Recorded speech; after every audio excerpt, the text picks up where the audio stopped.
नमस्कार आदाब दोस्तों। तो चलिए आज हम फिर लाए हैं देश दुनिया की तमाम छोटी बड़ी ब्रेकिंग न्यूज। तो खबरों को स्टार्ट करने से पहले आपसे छोटी सी रिक्वेस्ट है दोस्तों, अगर चैनल पर नए हैं तो चैनल को सब्सक्राइब करें, नोटिफिकेशन को ऑन करिए और वीडियो को लाइक करें, अपने दोस्तों के साथ ज्यादा से ज्यादा शेयर करें। तो आज की सबसे पहली और बड़ी खबर में आपको अयोध्या में रामलला प्राण प्रतिष्ठा कार्यक्रम होने में अब 2 दिन बचे हैं। 22 जनवरी को होने वाले राम मंदिर उद्घाटन की तैयारियां आखिर दौर में हैं और सुरक्षा के भी कड़े इंतजाम किए गए हैं। इसी क्रम में अयोध्या नारी के बॉर्डर को सील कर दिया गया है और शहर में एंट्री बंद हो गई है। अयोध्या में एटीएस के कमांडो समेत रैपिड एक्शन फोर्स ने मोर्चा संभाला हुआ है। शहर के अधिकारी होटल्स और धर्मशालाओं में रुके लोगों से घर जाने की अपील कर रहे हैं। वहीं हाईवे पर वाहनों का डायवर्जन किया गया है। 20 जनवरी की सुबह से ही वाहन का प्रवेश बंद कर दिया गया है।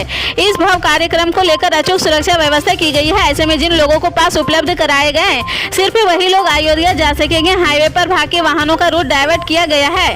कानपुर, लखनऊ और बाराबांकी, वहीं दूसरी तरफ गोंडा, बस्ती और गोरखपुर से आने वाले वाहनों को दूसरी जगह से भेजा जा रहा है। इसके अलावा लखनऊ से अयोध्या के रूट पर सबसे ज्यादा बैरिकेडिंग की गई है। केंद्रीय गृह मंत्री अमित शाह ने शनिवार को घोषणा की है कि भारत में बेरोक-टोक आवाजाही को प्रतिबंधित करने के लिए भारत और म्यांमार से लगी सीमा पर बाल लगाएगा। यह घोषणा ऐसे समय में की गई है जब बड़ी संख्या में म्यांमार के सैनिक जातीय संघर्षों से बचने के लिए भारत की ओर भाग रहे हैं। अमित शाह ने असम पुलिस कमांडो को पासिंग आउट परेड में कहा कि म्यांमार के भारत की सीमा को उसी तरह सुरक्षित किया जाएगा जिस तरह से बांग्लादेश के साथ लगी सीमा को किया गया है।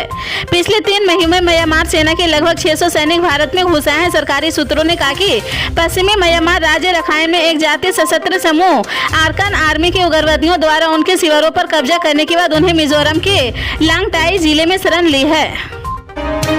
कांग्रेस सांसद राहुल गांधी ने केंद्र सरकार पर हमला बोला। उन्होंने कहा कि जब देश का हर तीसरा युवा बेरोजगारी का शिकार है तब प्रधानमंत्री ने एक बार फिर उनके साथ बड़ा धोखा किया है। इस बार धोखा आम परिवार से आने वाले 18 घंटे मेहनत करने वाले उन छात्रों के साथ हुआ है जो छोटे छोटे किराए के कमरों में रहकर बड़े बड़े सपने देखते हैं। राहुल गांधी ने कहा कि जहाँ रेलवे में लाखों पद खाली है वहाँ 5 वर्षों के इंतजार के बाद मात्र 5,696 पदों की भर्ती प्रतियोगी छात्रों के साथ अन्याय है। उन्होंने सवाल उठाते हुए कहा कि रेलवे में भर्तियों को कम से कम नीति आखिर किसके फायदे के लिए बनाई जा रही है। कांग्रेस नेता ने केंद्र पर हमला करते हुए कहा, कहाँ गया हर साल 2 करोड़ नौकरियां का वादा, कहाँ गया रेलवे का निजीकरण न करने का भरोसा।